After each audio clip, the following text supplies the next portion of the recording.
dar la mano, buena suerte, y que gane el mejor. Good luck. Erik Morales is bidding to succeed Julio Cesar Chavez in the hearts of his countrymen who are boxing mad as their top representative in this game. McCullough comes out throwing leather. Remember, his plan expressed to us to throw more than 100 punches around. Told Larry that in a recent fight he threw as many as 150 per round. But he wasn't able to be that active against Prince Nassim last October. And you wonder if he can continue to fire away that often against Morales if Morales starts to get to him. Morales usually gets a good look at his opponent in the first round before he begins to open up. What McCullough's got to do is make Morales open up real soon, take his best shots, and then make him box. He hates boxing, Morales does.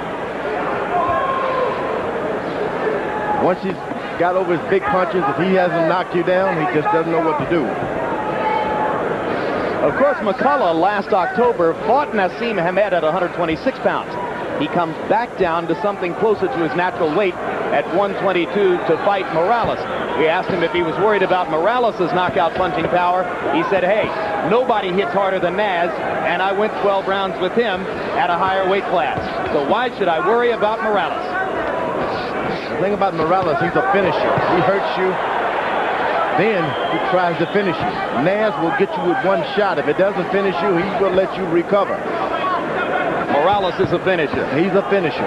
And Morales has landed a hard right cross and a left hook to the body.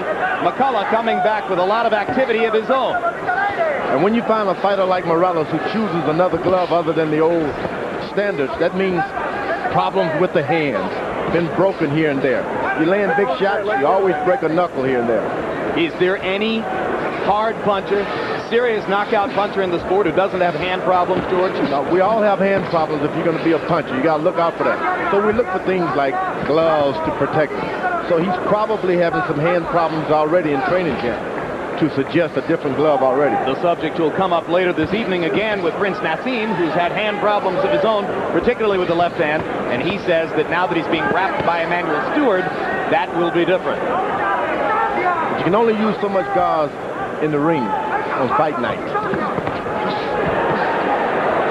This first round, a perfect microcosm for the scoring challenge that might face the judges here.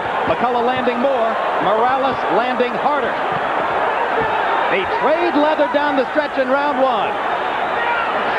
And a proper return to championship level boxing for the city of Detroit, as the first round of this bout is as entertaining as it gets. Right there, you take a little of the heart out of Morales. He's been able to hit these hard shots, and this guy McCullough hits him right back. That's what you want to do. Take his heart early and make him do what he doesn't like doing, box. And that's what he's doing already. Footwork and all of that. Bell.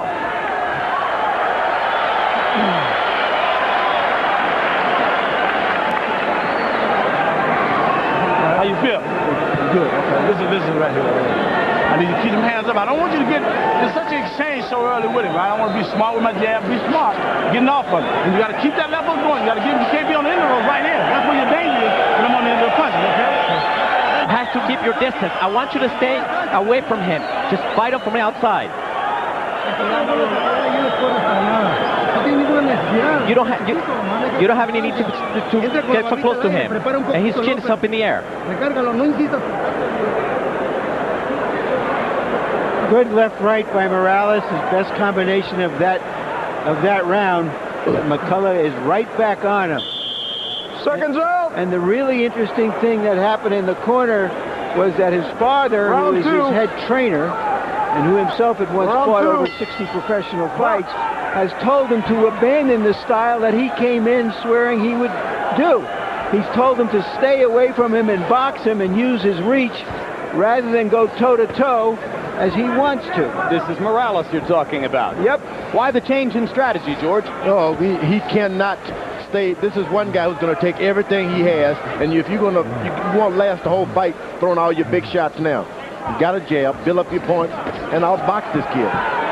This is what Morales has to do tonight. So what you're saying is that Wayne McCullough earned a lot of respect from the Morales corner in round one with his ability to take Erik's hard right hands. And the sad thing about it, Morales got down on the stool and almost laid down.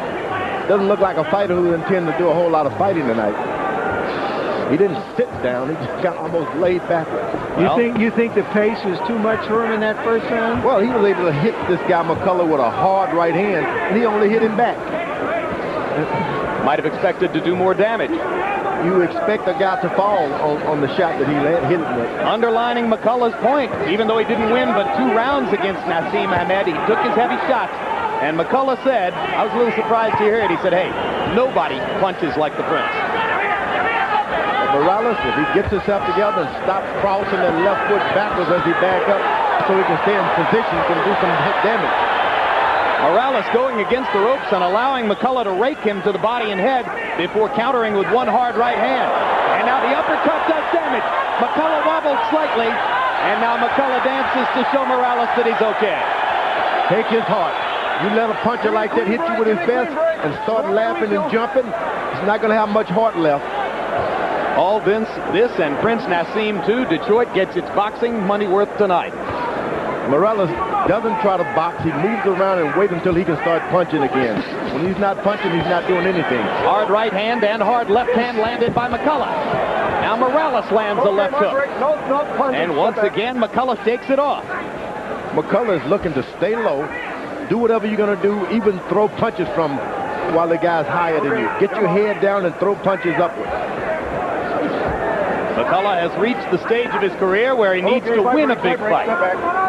The loss to Zaragoza, he didn't like the decision in Boston. And the loss to Naseem, one-sided, although Naseem was booed in the late rounds, diminishing the luster of the formerly unbeaten Pocket Rocket. But he could restore a lot of it with an upset win over Morales.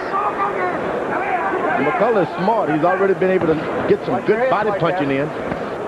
So as the fight goes on, Morales' power even diminishes.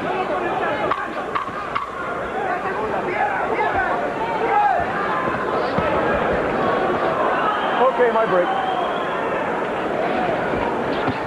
Through 2 rounds, Wayne McCullough holding his own against heavily favored Erik Morales. And meanwhile, Prince Naseem Hamed winks at the camera as Emmanuel Stewart wraps his hands. Remember, the Prince telling us that after major difficulties with his left hand following each of the last 2 fights, it will all be different because of Stewart's unique talent for wrapping hands and protecting them.